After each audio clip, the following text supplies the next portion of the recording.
नमस्कार दोस्तों, मेरा नाम रमेश प्रसाद स्निग्ध है और आज मैं रीजनिंग का बहुत ही इम्पोर्टेंट चैप्टर जिसका नाम है अल्फ़ाबेट सीरीज़ शुरू करने जा रहा हूँ। यह चैप्टर अगर आप अच्छी तरह से समझ लेंगे, जान जाएंगे तो रीजनिंग में 4-5 चैप्टर आपका कंप्लीट हो जाएगा। अगर मेरा वीडियो आपको पसंद आएगा तो आप लाइक करना ना भूलें और अगर आप नए हैं तो इसे सब्सक्राइब करना ना भूलें। और मैं आज शुरू करता हूँ अंग्रेजी वर्णमाला पर आधारित प्रश्न, अल्फ़ाबेट सीरीज़। अंग्रेजी वर्णमाला पर आधारित प्रश्न। चैप्टर शुरू करने से पहले सबसे पहले हमें यह जानना बहुत ज़रूरी है कि इंग्लिश में अल्फ़ाबेट्स कितने होते हैं। आप लोगों को पता है, बताने की ज़रूरत नहीं है। सबसे पहले उसको हम लिख लेते हैं FGHIJKLMNOPQRSTUVWXYZ। ए से लेकर के जेड तक के लेटर की पोजीशन को याद रखना दोनों साइड से बहुत ज़रूरी है। एक तरीका मैं आपको बताऊंगा जिसमें समय भी बहुत कम लगेगा और आप आसानी से निकाल सकते हैं। एक फार्मूला मैं आपको देने जा रहा हूं जिसका नाम है EJOT। दोस्तों, ई का पोजीशन 5 होता है, जे का 10 होता है, ओ का 15 होता है, टी का 20 होता है और बाई का 25 होता है। ये जो पोजीशन आप देख रहे हैं यह लेफ़्ट साइड से है। अगर आपसे लेफ़्ट से पूछे, लेफ़्ट का मतलब बायां हो गया, तो ए से काउंट करेंगे। अगर आपसे राइट से पूछे तो आप जेड से काउंट करेंगे। अब EJOT, ई का मतलब 5 हो गया, जे का 10 हो गया, ओ का 15 हो गया, टी का 20 हो गया, बाई का 25 हो गया। अगर इसके आधार पर किसी भी लेटर का पोजीशन एट रैंडम भी पूछा जाता है तो हम तुरंत बता सकते हैं, हमें काउंट करने की ज़रूरत नहीं है। अब जैसे मान लीजिए आपसे पूछ दिया कि आर का पोजीशन फ्रॉम लेफ़्ट क्या होगा, माना बाएं से आर का पोजीशन क्या होगा। आपको गिनती करने की ज़रूरत नहीं है। ये वाला पोर्शन भी हम मिटा देते हैं, उसके बाद हम निकालते हैं। आर का पोजीशन हमसे पूछा, यहाँ टी का 20 है, टी का 20 है तो ये 19 हो जाएगा, ये 18 हो जाएगा। बहुत ही आसानी से, नहीं तो आपको 1 2 3 4 5 6 करना पड़ रहा। अगर मान लीजिए आपसे पूछ दे के का पोजीशन फ्रॉम लेफ़्ट क्या होगा, आप 1 सेकंड में बता सकते हैं। जे का 10 है तो के का आपका 11 हो जाएगा। और ऐसे अगर काउंट करेंगे तो 1 से 11 तक काउंट करेंगे, 11 सेकंड लग जाएगा, जबकि हमारा 1 सेकंड में निकल सकता है।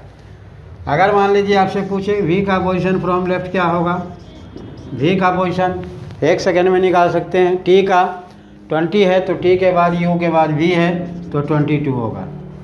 तो किसी भी लेटर के लेफ़्ट से पोजीशन जानने के लिए आपको EJOT याद रखना बहुत ज़रूरी है, तभी अल्फ़ाबेट के क्वेश्चन को आप कर पाएंगे।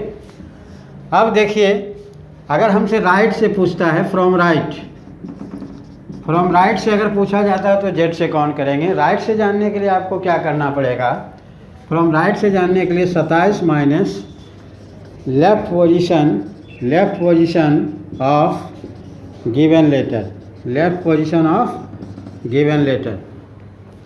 अब मान लीजिए सपोज दैट कि आपसे पूछ दिया कि आर का पोजीशन फ्रॉम राइट क्या होगा। तो आर का पोजीशन फ्रॉम राइट जानने के लिए आपको करना क्या है, 27 माइनस, अब आर का लेफ़्ट से पोजीशन अभी हम देखे हैं 18, तो माइनस कर दिए 9 हो गया।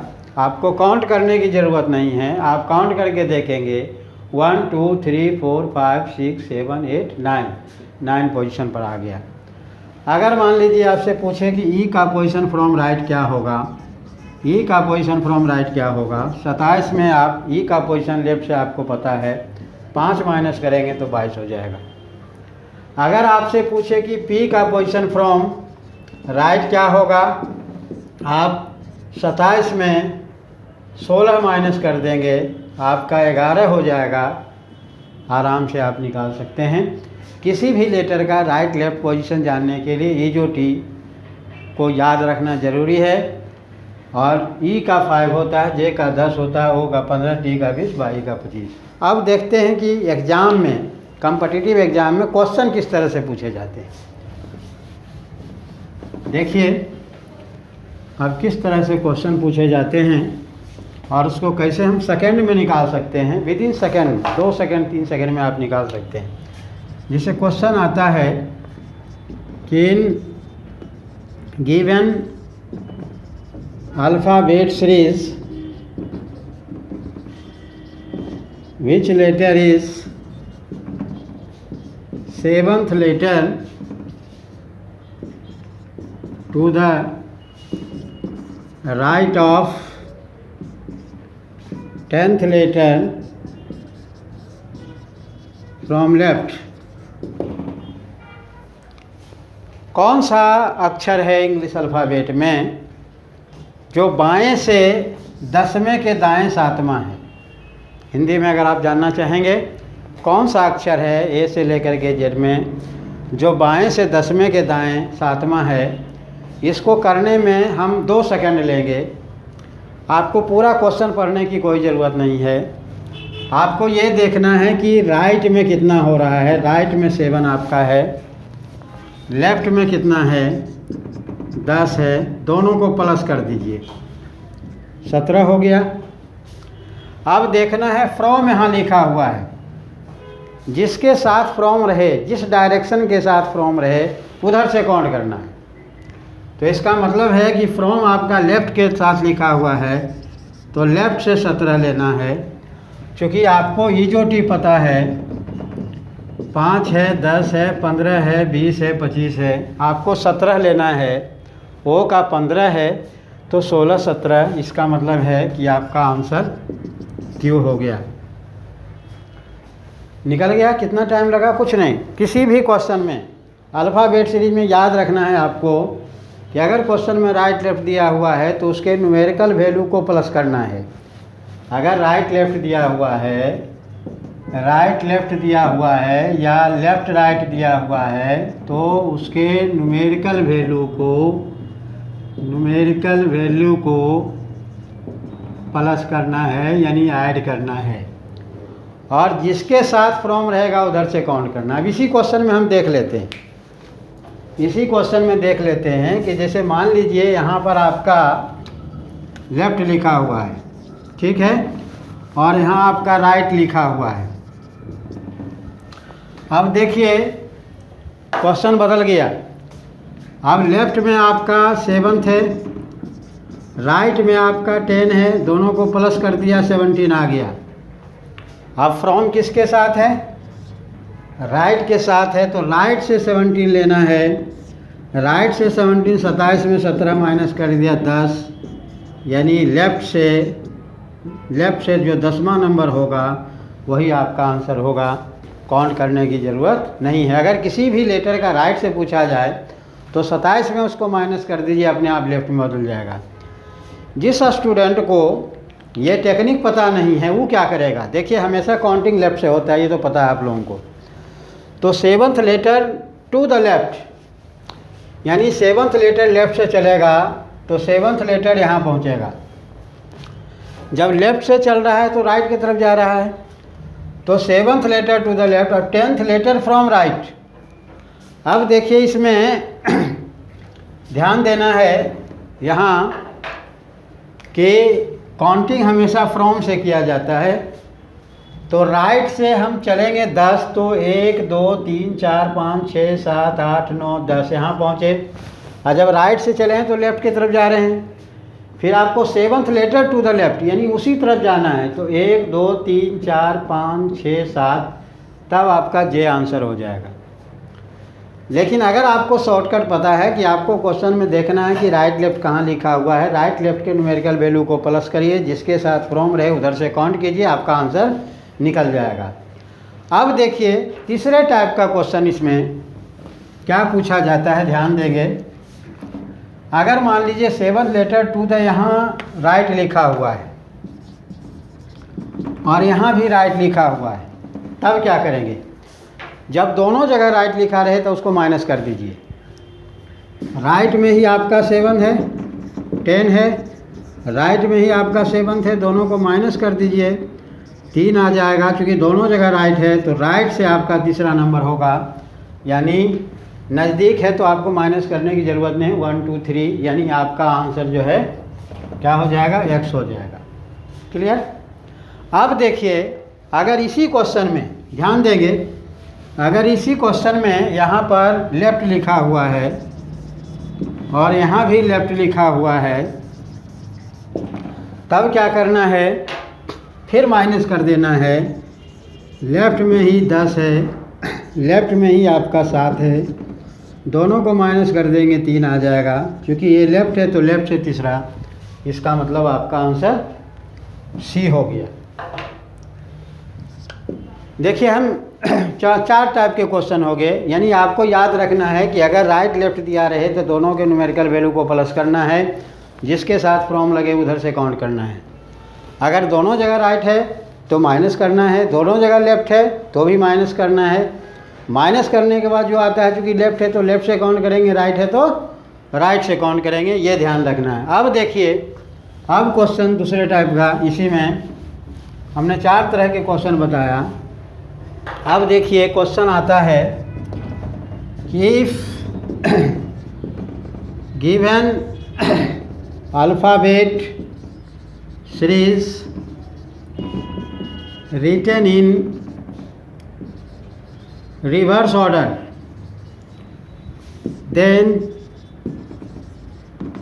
which letter is 8th letter to the left of 10th letter from right। अब देखिए, क्वेश्चन में राइट लेफ्ट यहाँ भी आ गया, लेकिन एक चीज़ आ गया है, रिवर्स ऑर्डर। रिवर्स आप करेंगे ज़्यादा टाइम लगेगा, आपको रिवर्स करने की ज़रूरत नहीं है। आपको क्या करना है, क्वेश्चन को ही चेंज कर दीजिए। जहाँ राइट लिखा हुआ उसको लेफ़्ट मानिए, जहाँ लेफ़्ट लिखा हुआ उसको राइट मानिए। अब देखिए, यहाँ लेफ़्ट लिखा हुआ इसको राइट कर दीजिए, ये राइट लिखा हुआ इसको लेफ़्ट कर दीजिए। अब आपका राइट में 8 हो गया, लेफ़्ट में आपका 10 हो गया, दोनों को प्लस कर दीजिए, 18 हो गया। अब फ्रॉम किसके साथ हो गया? लेफ़्ट के साथ हो गया, तो लेफ़्ट से आप काउंट करेंगे तो लेफ़्ट से 18 आपका आर आ जाएगा, क्योंकि रिवर्स हो गया ऑलरेडी। यानी आपको करना क्या है, अगर क्वेश्चन में रिवर्स ऑर्डर दिया हुआ है तो राइट को लेफ़्ट करना है, लेफ़्ट को राइट करना है, और दोनों को ऐड करना है। जो पहले आपको बताया गया वही तरीका अपनाना है, और जिसके साथ फ्रॉम है उधर से काउंट करना है। अब हिंदी वाले क्या करेंगे, हिंदी मीडियम में अगर क्वेश्चन आता है तो से और को पर ध्यान रखना है। ये जो न्यूमेरिकल वैल्यू है उसको प्लस करिए, जहाँ को है, जहाँ से है उधर से काउंट कर दीजिए। जैसे मान लीजिए क्वेश्चन में आ गया कि कौन सा अक्षर दाएं से दसवें के बाएं दाएं से दसवें के बाएं 8वां है, तो हमने लेफ़्ट को राइट कर दिया है, राइट को लेफ़्ट कर दिया है, 10 और 18 हो गया। और काउंटिंग हमारा से करना है, फ्रॉम का मतलब से हो गया, तो लेफ़्ट से हम काउंट कर देंगे, तो लेफ़्ट से जो 18 होगा वही हमारा आंसर हो जाएगा। ठीक है। अब देखिए, इसी क्वेश्चन में अगर मान लीजिए यहाँ पर फ्रॉम लेफ़्ट लिखा हुआ है और यहाँ आपका राइट लिखा हुआ है और रिवर्स ऑर्डर भी है, तब क्या करना है, जो राइट लिखा हुआ है उसको हम लेफ़्ट कर देंगे, जो लेफ़्ट लिखा हुआ है उसको हम राइट कर देंगे। राइट लेफ़्ट है। अब हमारा लेफ़्ट में 8 हो गया, राइट में आपका 10 हो गया, दोनों प्लस हो गया, 18 हो गया। अब फ्रॉम किसके साथ है, राइट के साथ है, राइट से 18 लेना है, राइट से 18 लेना है। इसका मतलब हो गया कि 27 में 18 माइनस कर देंगे, 9 हो जाएगा। यानी लेफ़्ट से जो 9 नंबर होगा वही आपका आंसर होगा और लेफ़्ट से 9 आपका आई हो जाएगा। दोस्तों इसी तरह से आप अल्फ़ाबेट सीरीज के क्वेश्चन को कर सकते हैं। अब हम आपको एक और क्वेश्चन बता रहे हैं, ध्यान देंगे। अगर रिवर्स ऑर्डर रहे, यहाँ भी राइट लिखा हुआ है, यहाँ भी राइट लिखा हुआ है, तब क्या करना है? पहले भी हमने आपको बताया कि दोनों जगह राइट रहे, दोनों जगह लेफ्ट रहे तो आपको माइनस करना है। यहाँ चूँकि रिवर्स ऑर्डर है तो जो राइट लिखा हुआ हो दोनों को लेफ़्ट कर दीजिए। दोनों सेम हो गया, लेफ़्ट में ही आपका 10 हो गया, लेफ़्ट में ही आपका 8 हो गया, दोनों को माइनस कर दिए 2 हो गया। तो लेफ़्ट से दूसरा नंबर यानी आपका आंसर जो है वह क्या हो जाएगा? बी हो जाएगा। इसी तरह से दोनों जगह अगर लेफ़्ट है तो उसको हम राइट कर देंगे, दोनों को माइनस करेंगे और राइट से हो जाएगा। अब हम अगले वीडियो में अल्फ़ाबेट सीरीज के और टाइप के क्वेश्चन बताएंगे। इस तो पूरा का पूरा रिवर्स है, अगले वीडियो में आप देखना ना भूलें।